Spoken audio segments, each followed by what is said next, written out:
Boa noite a todos, que Deus abençoe a todos vocês. Tema de hoje, fé e livre-arbítrio. O que é o livre-arbítrio? Muitas vezes nós nos encontramos em caminhos onde você olha e não sabe para que lado vai. A gente fica em dúvida se faz determinada coisa, se faz outra coisa, se vai pela esquerda, vai pela direita, ou vai reto, né?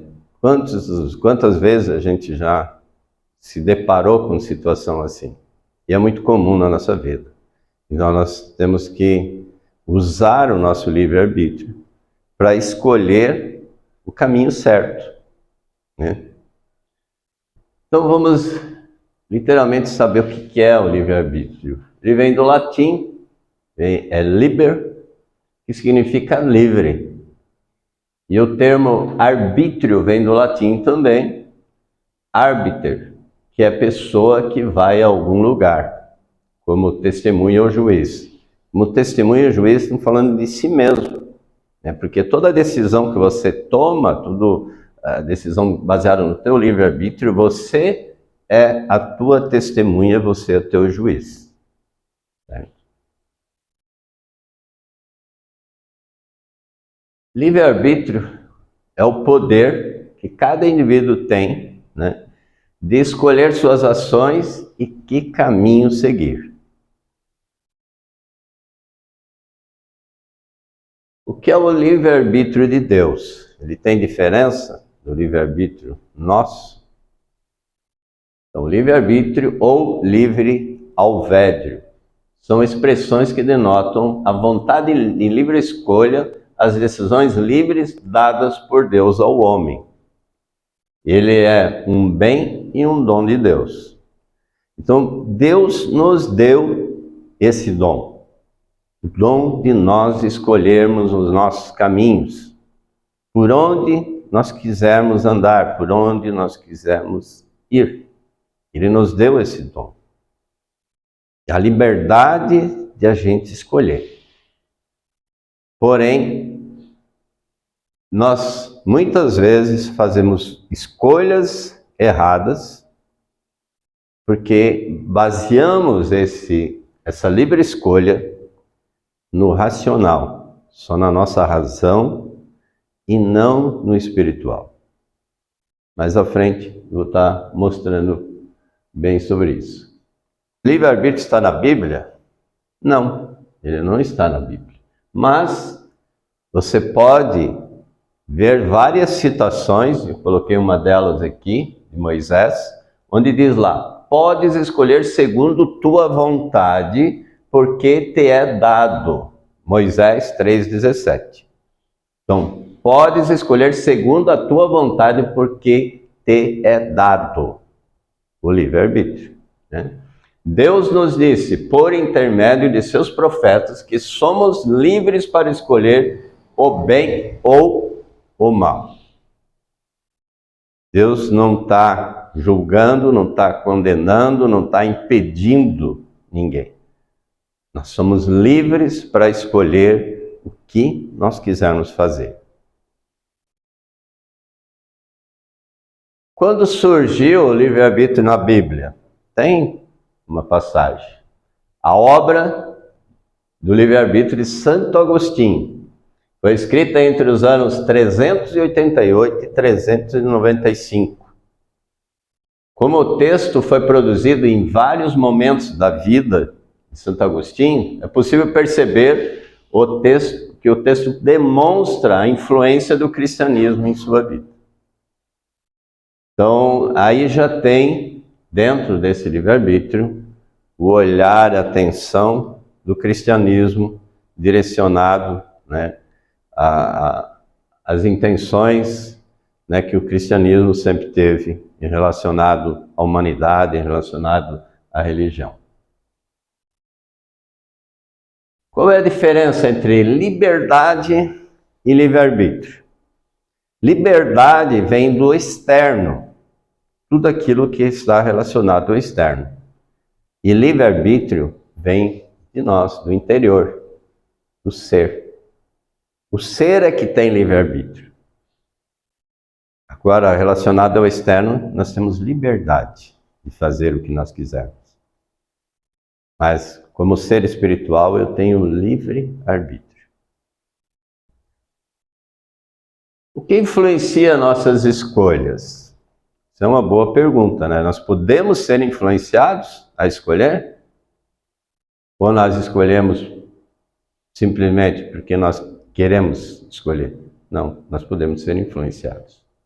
Muitos são influenciados, né? Pode ver os casos de obsessão, onde as pessoas obsediadas, elas não têm controle mais sobre si mesmas. Elas perdem total controle, entram em depressão, algumas querem se matar, querem tomar medicamento, querem se drogar, querem bebidas, querem sexo, querem... Então elas devaneiam em cima dos vícios, das tendências de vícios que elas têm. E os espíritos sabem disso. Por isso que eles se aproximam e justamente em cima desses vícios eles começam a plantar as sementinhas para que a pessoa entre no processo depressivo ou no processo do vício. Então tá aí. A gente lá no meio e ao redor as nossas influências. Então nossas escolhas são fruto de nossas vivências, de como percebemos, avaliamos e nos comportamos diante das oportunidades que nos são dadas, construídas do contexto e da cultura ao qual estamos inseridos. Então tem muito a ver o meio também relacionado às nossas escolhas. Como fazer as escolhas certas? Você tem o poder e o livre-arbítrio. Você pode fazer escolhas. Em uma situação em que alguém ou algo lhe perturbe, você pode escolher entre ficar irritado, ofendido, deprimido, ou então passar por essa situação e seguir em frente e não conceder o poder a ninguém, nem a nada para perturbá-lo. É a nossa escolha. É aquela história quando a pessoa fala uma palavra xingando alguém, e a pessoa se sente magoada, se sente ofendida, fica irritada, perde o sono, o mês está estragado, porque ela se ofendeu por causa de uma palavra que a pessoa falou. Ela não consegue passar e seguir em frente, porque ela foi machucada, ofendida. Agora, isso denota o quê? A pessoa não tem certeza exatamente de quem ela é. Ela tem dúvidas sobre si mesma. Porque a partir do momento que eu sei quem eu sou, eu tenho absoluta certeza quem eu sou, a pessoa pode falar o que quiser de mim. Eu vou olhar para ele, sorrir, dizer, eu não sou isso. Eu sei quem eu sou. Eu tenho certeza de quem eu sou. Gandhi era assim. Ninguém conseguia magoar o Gandhi, ofender o Gandhi, porque ele dizia, eu tenho certeza de quem eu sou. Ele olhava e sorria para a pessoa. E quando tentavam dizer, Gandhi, vossa santidade, você é o homem mais santo do mundo, ele, não, eu sei quem eu sou. Ele também não se deixava, né, colocar lá em cima, no pedestal. Porque ele sabia exatamente a posição dele, onde ele queria estar. Então ele era uma pessoa que tinha total certeza de quem ele era. Por isso, era uma pessoa feliz. Você costuma fazer escolhas ruins? Muitas vezes a gente já fez, né, escolhas ruins. Quem não fez? E às vezes a gente continua fazendo, né? Mas faz parte da vivência, faz parte da experiência. Escolhas ruins trazem experiência se você olhar para elas com um olhar de aprendizado. O que eu posso aprender com essa experiência? Né? Uma experiência, tomar uma decisão foi uma experiência ruim. O que eu posso aprender com essa experiência? Então eu transformo essa experiência, essa situação negativa em algo positivo, produtivo na minha vida. Então suas escolhas podem não gerar os resultados desejados, mas refletem quem você é, sua percepção da realidade, seus medos, receios e anseios. Para ter escolhas mais acertadas, é preciso mudar seu mundo interior. Então, aí entra, mais uma vez, a questão do autoconhecimento. Quando eu me conheço, quanto mais eu me conheço, mais eu sei quem eu sou. E aí eu vou ter melhores escolhas. Baseado no quem eu sou, eu vou saber escolher mais corretamente. Tudo que você pensa é certo? Segundo Henry Ford, é. Se você pensar que pode, você está certo. Se você pensa que não pode, você também está certo. Porque tudo depende de quem você pensa. Se eu digo que não vai dar certo, se eu digo que eu não posso, que eu não consigo, está certo. Você não vai conseguir. Agora, se você diz, eu consigo, eu quero, eu posso, você vai conseguir. Pode não ser na primeira, vai ser na segunda, na terceira, mas consegue. Então, quando eu digo que eu posso, eu consigo. Se eu digo que eu não posso, não vou conseguir. Mas como funciona essa questão do livre-arbítrio? Deus é tão generoso que te dá a liberdade de plantar o que você quiser. O plantio é livre. Mas ele é tão justo que você colhe exatamente o que plantou. Você não vai querer colher arroz quando planta batata, ou querer colher trigo se plantou joio. Segundo o nosso plantio, nós temos a nossa colheita. Não podemos colher outra coisa além daquilo que nós plantamos. Então, Deus, ele é justo. Ele deu o livre-arbítrio e como ele é justo, ele não tira esse direito de nós. Jamais ele interfere nas nossas escolhas. Deus não interfere, porque senão ele não seria justo. Quando a gente comete um erro de escolha e ele interferisse, ele não estaria sendo justo. Então ele não interfere, permite que você escolhe, que você colha e você se arrependa da colheita, mas que você aprenda com aquilo. E aprendendo com aquilo, a esperança é que a pessoa mude, que ela faça escolhas acertadas no futuro. Como confiar na providência divina? É muito importante conhecer a face de Deus Pai para cultivarmos a fé em sua providência e aprendermos a viver dela. Conhecer a face de Deus Pai. Quem conhece a face de Deus Pai? Está em Gênesis que Deus criou o homem e a mulher à sua imagem e semelhança. Mas qual é a nossa imagem e semelhança com Deus? Como eu me pareço com Deus? Qual é a face de Deus? Precisamos conhecer a face de Deus para que nós possamos confiar na providência divina. Senão não vamos entender este princípio. Se eu não conheço quem é meu Pai, de verdade, eu não posso ter certeza do que Ele pode fazer por mim. Até hoje nós somos acostumados a viver na providência humana e a nos apoiar em providências, que são o quê? Ter profissão, utilizar serviços, adquirir bens, são providências que nos dão segurança.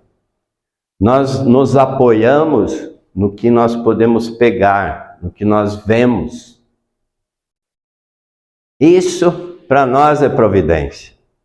Mas não é a providência de Deus.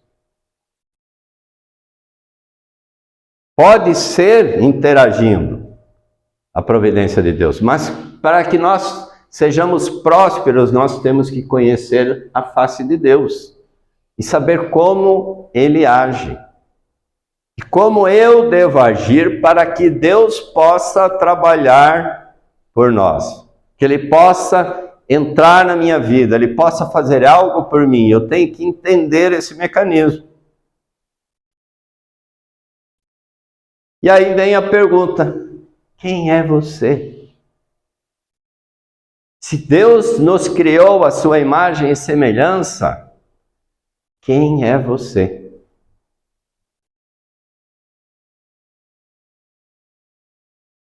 Aquietem-se e saibam, eu sou Deus. Eu vivo em você e você vive em mim. Nada a temer. Eu sou o amor, a sabedoria e o real poder dentro de cada ser. Onde está Deus? Está dentro de mim, de você, de todos. Deus está dentro de nós. Não estaríamos aqui, não acordaríamos se Deus não estivesse dentro de nós. Ele é a energia que nos dá vida. Nós somos centelhas divinas, criados à imagem e semelhança de Deus. E essa é a nossa imagem espiritual de Deus, não é uma imagem humana. Em Gênesis 1, 26, 28 fala, em outras palavras, exatamente isso aí. Deus criou o homem à sua imagem e semelhança. O que é fé? Fé é enxergar o que os olhos não podem ver. Porque os olhos veem muita coisa. Agora a fé enxerga o que os olhos carnais não conseguem ver. Fé é a certeza inabalável de que Deus tudo proverá. Essa é uma frase minha. Muitos anos já tenho no meu WhatsApp direto essa frase. Fé é a certeza inabalável de que Deus tudo proverá. E isso é real. Isso é a coisa mais real que existe na nossa vida. Deus tudo nos proverá.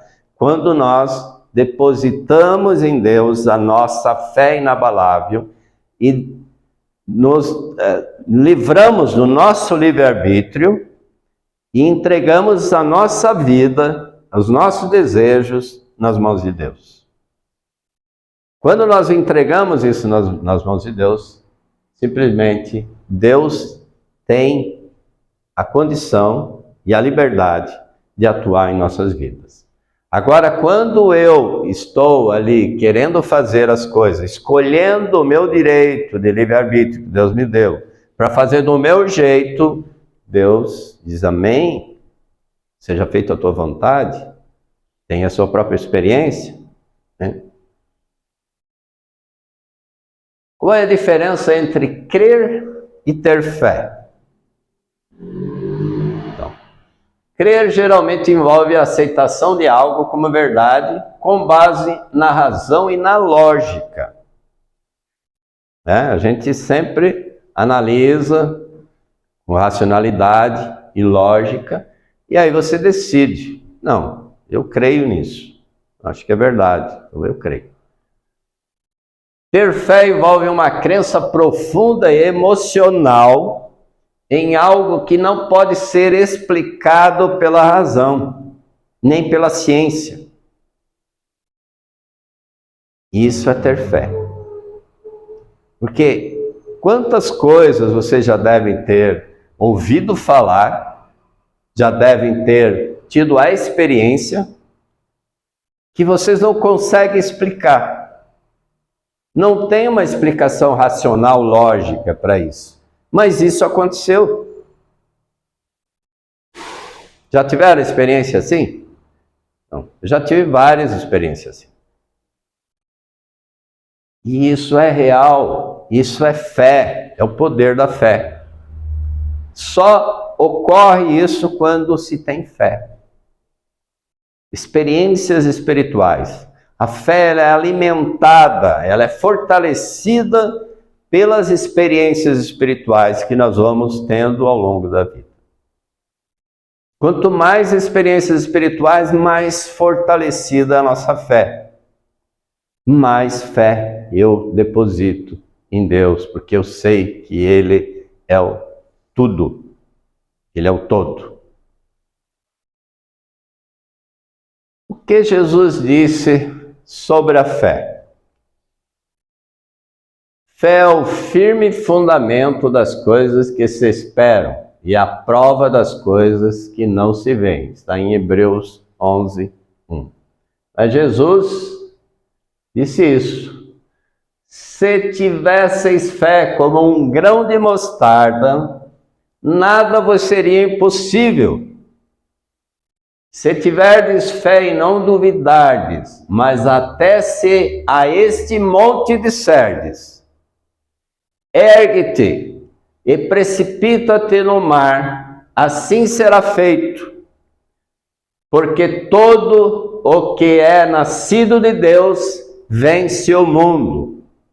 E esta é a vitória que vence o mundo, a nossa fé. Veja bem, todo o que é nascido de Deus vence o mundo. Conhece a face de Deus.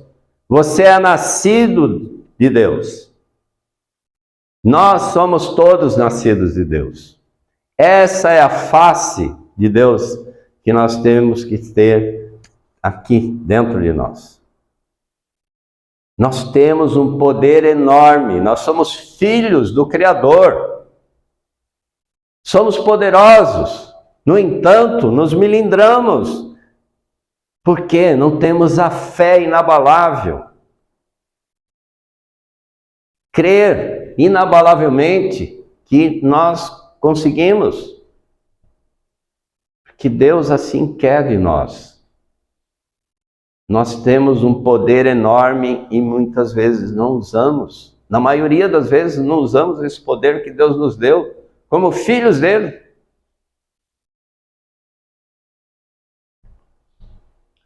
Como permitir que Deus se manifeste em nossa vida? Essa é uma boa pergunta, né? Quando decidimos entregar nossa vontade e nossa vida aos cuidados de Deus, quando minha vontade própria é permitir que a vontade de Deus se manifeste em minha vida. Veja bem, vou ler de novo. Quando decidimos entregar a nossa vontade e a nossa vida aos cuidados de Deus. Quando minha vontade própria é permitir que a vontade de Deus se manifeste em minha vida. Que é entregar a tua vida, entregar nas mãos de Deus. É confiar plenamente, não é ter medo, não é ficar inseguro, não é ser melindrado, não. É realmente entregar a nossa vida nas mãos de Deus, com uma certeza inabalável que Deus estará cuidando de nós. Lógico, eu não vou ficar de braços cruzados, esperando, Deus está cuidando de mim. Não. Eu tenho que trabalhar, eu tenho que fazer minhas coisas, eu tenho que planejar, eu tenho que cuidar da família, eu tenho várias responsabilidades para cumprir. Mas eu vou fazer isso porque eu sei que Deus está comigo a todo tempo e Ele é o grande provedor e Ele proverá tudo. Medo versus fé. Quem será que vence? É uma boa luta de braço, né?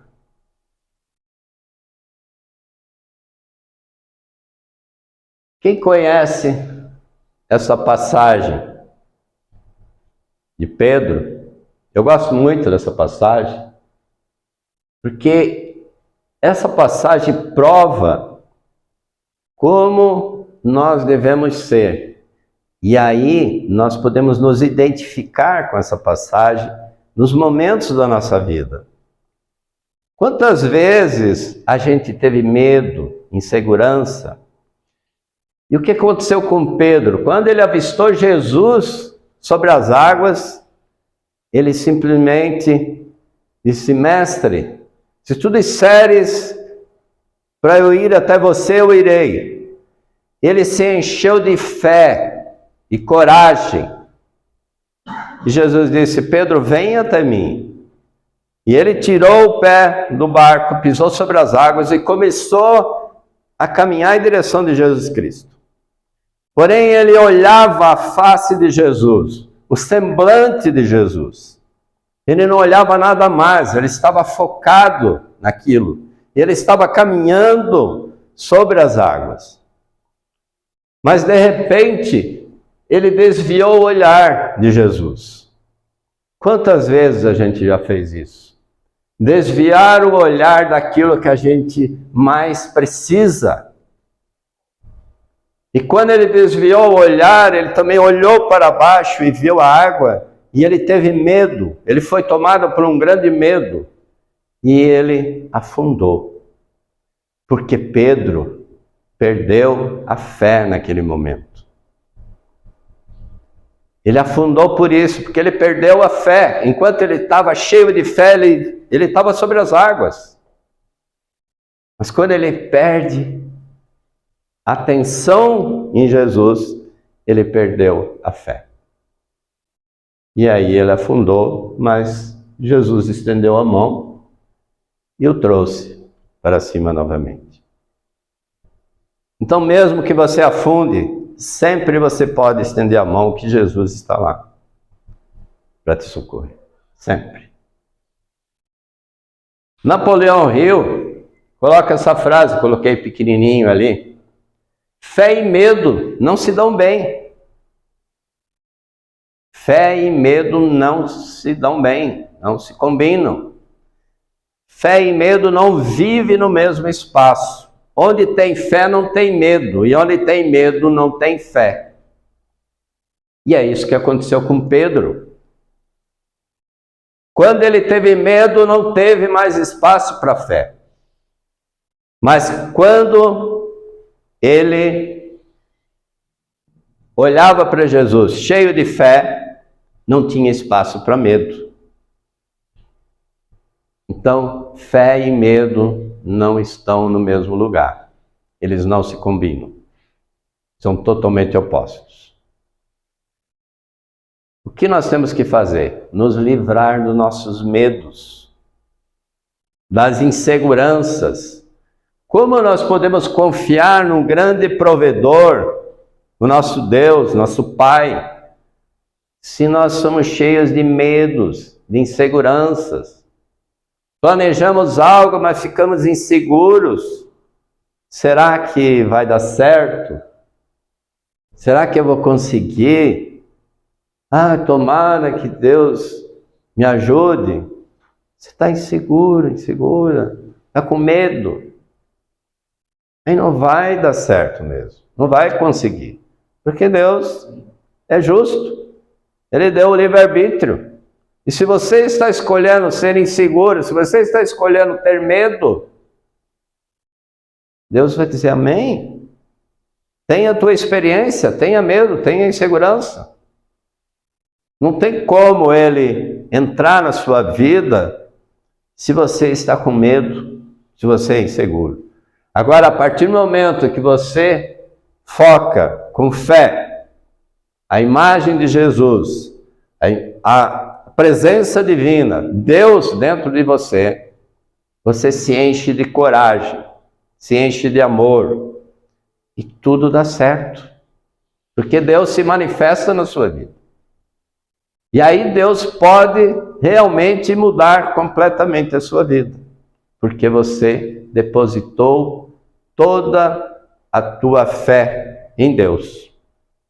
E abriu mão do seu livre-arbítrio para entregar a sua vida nas mãos de Deus. Aqui eu vou botar um videozinho. SP. E estamos aqui com o vovô de toda esquisitice quântica, o nada famoso experimento da fenda dupla. Para entender esse exemplo, nós precisamos ver como partículas ou bolinhas de matéria agem. Se por acaso lançarmos um pequeno objeto pela fenda, que pode ser uma bolinha de gude, podemos ver um modelo na parede de trás, pois as bolinhas passaram pela fenda e bateram lá. Agora, se colocarmos uma segunda fenda, nós esperamos ver uma segunda tira duplicada à direita. Agora, vamos ver as ondas. As ondas batiam na fenda e irradiavam, batendo na parede de trás, com maior intensidade diretamente na linha da tira. A linha iluminada, na parede de trás, mostra essa intensidade. É parecida com a linha que as bolinhas de gude fizeram. Mas, quando adicionamos a segunda fenda, acontece uma coisa diferente. Se o topo de uma onda encontra a parte de baixo de outra onda, elas se anulam. Agora existe um modelo de interferência na parede de trás. Os lugares onde dois topos se encontram são os de mais intensidade, as linhas de luz, e onde elas se anulam, não tem nada. Então, quando jogamos coisas, quer dizer matéria, através de duas fendas, temos isso. Duas linhas. E com ondas, nós temos um modelo de interferência com muitas linhas. Por enquanto está bom. Agora, vamos ficar quânticos. Um elétron é um pedaço bem pequenininho de matéria, como uma bolinha de gude. Vamos jogar uma corrente por uma fenda. Se comporta igual a bolinha de gude, uma linha só. Então, se lançarmos essas coisas pequenininhas pelas duas fendas, devemos ter, como com as bolinhas, duas linhas. O quê? Um modelo de interferência. Nós lançamos elétrons, pedaços bem pequenininhos de matéria. Mas temos um modelo igual ao das ondas, não como o das bolinhas. Como? Como pedaços de matéria podem criar um modelo de interferência como o das ondas? Isso não faz sentido. Mas os físicos são espertos. Eles pensaram, talvez essas bolinhas estejam pulando umas nas outras e criando este modelo. Então, eles resolveram lançar os elétrons um de cada vez. Assim, não teria jeito de interferirem um no outro. Mas depois de uma hora, o mesmo modelo de interferência estava aparecendo. Não existe outra explicação. O elétron sozinho sai como uma partícula, se torna uma onda de potenciais, passa pelas duas fendas e interfere consigo mesma para bater na parede como uma partícula. Mas, matematicamente, é mais estranho ainda. Passa pelas duas fendas e por nenhuma. E passa por uma só e passa só pela outra. Todas essas possibilidades estão em superposição uma com a outra. Mas os físicos ficaram incomodados com isso. Então, decidiram espiar e ver por qual fenda o elétron realmente passa. Eles colocaram um equipamento medidor em uma fenda para saber por qual delas o elétron passou e seguiu voando. Mas o mundo quântico é muito mais misterioso do que eles podiam imaginar. Quando eles observaram, o elétron voltou a se comportar como uma bolinha de gude. Ele produziu um modelo de duas linhas, não um modelo de interferência com várias linhas. Só o ato de medir ou observar por qual fenda o elétron passaria fez com que ele passasse por uma fenda, não pelas duas. O elétron decidiu agir diferente, já que ele sabia que estava sendo observado. E foi assim que os físicos entraram nessa terra estranha e misteriosa dos eventos quânticos. O que é a matéria? Bolas de gude ou ondas? E ondas de quê? E o que o observador tem a ver com tudo isso? O observador acabou com a função de onda simplesmente por observar. A última frase que ele falou ali, o observador acabou com a função de ondas simplesmente por observar. Vocês viram que quando eles passaram bolinhas, que eram matéria, bolinhas de gude, ficou duas em uma fenda, ficou um risco, duas fendas, dois riscos. E quando eles projetaram luz, que é através de elétrons, que são pedacinhos muito pequenininhos de matéria, né? Ele se comportou de forma diferente. Igual das ondas, quando projetado sobre duas fendas, criou um modelo de interferência. Os risquinhos infinitos. E quando eles colocaram o observador, que era a câmera, filmando para entender o que acontecia, o que aconteceu com os elétrons, eles simplesmente fizeram duas fendas. Ou seja, se comportaram de forma diferente da forma que nós acreditamos que seria no início. Na primeira experiência, eles acreditavam que iam simplesmente aparecer dois riscos. Na verdade, apareceu um modelo de interferência. Ficaram intrigados, colocaram o observador e aí veio outra surpresa, que daí aparece justamente aquilo que se acreditava antes. Então, isso trazendo, relacionado à nossa fé, e o nosso livre-arbítrio, isso prova cientificamente como funciona o nosso livre-arbítrio em relação à nossa fé. Quando nós queremos algo e nós projetamos o nosso pensamento, as nossas ideias, planejamos no futuro aquilo, e a gente anseia para que aquilo se realize. Você quer realizar aquele projeto, aquela... Aí você fica o quê? Preocupado, analisando se vai dar certo, como que você vai fazer, como é a melhor forma. Você racionaliza, tenta analisar a lógica. Você está usando o quê? O seu livre-arbítrio. Deus lhe deu o livre-arbítrio. E ele é justo, então você está usando o teu livre-arbítrio. Então, nesse caso, você está o quê? Observando o seu projeto, aquilo que você deseja, que você quer realizar. Você está ali observando. E muitas pessoas querem arrumar um emprego, querem comprar uma casa e ficam, às vezes, com medo, inseguros. Será que vai dar certo? Será que isso? Será que aquilo? E ficam ali, usando o livre-arbítrio. Vocês são o quê? O observador. Estamos ali observando os elétrons. E como que os elétrons se comportam? Dois risquinhos. Um sim, talvez um não. Tem duas opções. Agora, quando o observador sai, eu tiro o observador, tiro a câmera. O que é que acontece? Um modelo de interferência. Inúmeras possibilidades aparecem quando eu deixo de observar. Então, essa é a diferença do nosso livre-arbítrio relacionado à nossa fé. Quando nós temos fé, nós entregamos nas mãos de Deus. Eu planejo, faço tudo certinho. Mas eu não fico inseguro, não fico com medo. Por quê? Eu entrego o meu projeto, a minha vida nas mãos de Deus. Seja feita a tua vontade, Senhor, e não a minha. E aí eu tenho um modelo de interferência. Eu tenho todo o universo à minha disposição para concretizar o meu projeto. De uma forma ou de outra, o universo vai achar a melhor forma de concretizar o meu projeto. Aquilo que eu mais desejo.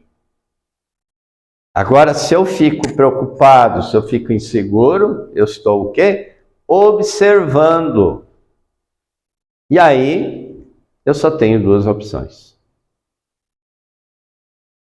Não vou ter o universo. Deus não pode fazer nada porque eu estou usando o meu livre-arbítrio.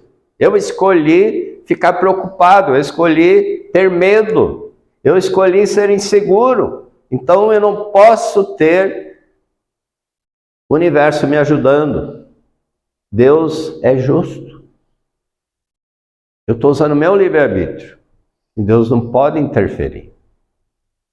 Agora, se eu saio da preocupação, eu deixo de ser um observador, eu deixo de me preocupar, eu deixo de ser inseguro, não, já deu certo. Gratidão imensa, Senhor, pelo meu projeto que está dando certo, tudo funcionando, está tudo funcionando perfeitamente. Mesmo que ele está lá no futuro, mas eu já agradeço hoje. Como se eu já estivesse, naquele momento, o meu projeto realizado. O que eu estou fazendo? Eu estou abrindo as portas do universo. Inúmeras possibilidades acontecem para mim. Porque eu estou depositando toda a minha fé inabalável em Deus. Eu estou abrindo mão do meu livre-arbítrio e confiando a Deus o meu futuro. E aí Deus nos abençoa e dá o melhor para nós. Muitas vezes aquilo que a gente planejou não acontece daquela forma, acontece de uma forma muito melhor. Porque Deus, ele sempre quer o melhor para nós. E às vezes a gente nem sabe o que é o melhor para nós. Por quê? Porque a gente quer escolher. Mas é tão fácil permitir que Deus escolha para nós. Colocar nas mãos de Deus, eu tenho fé. Eu creio em Ti, Senhor. Seja feita a Tua vontade. E aí Deus nos abençoa com o que tem de melhor. Então, esse experimento da dupla fenda é maravilhoso, porque ele prova cientificamente como é que funciona essa questão do universo, os nossos pensamentos, os nossos medos, a nossa insegurança. É uma prova real, científica, de que nós interferimos fortemente no nosso futuro. Nós amarramos muitas vezes o nosso futuro porque temos medo, ficamos inseguros. Agora, quando nós nos libertamos do nosso livre-arbítrio e entregamos nas mãos de Deus, nós temos todo o universo à nossa disposição para concluir os nossos projetos e nos abençoar da melhor forma possível. E quando a gente realmente faz isso, acontece um milagre na nossa vida. E é muito rápido. Sou imensamente grato ao meu Criador por esta oportunidade e que Deus abençoe imensamente a todos vocês. Obrigado.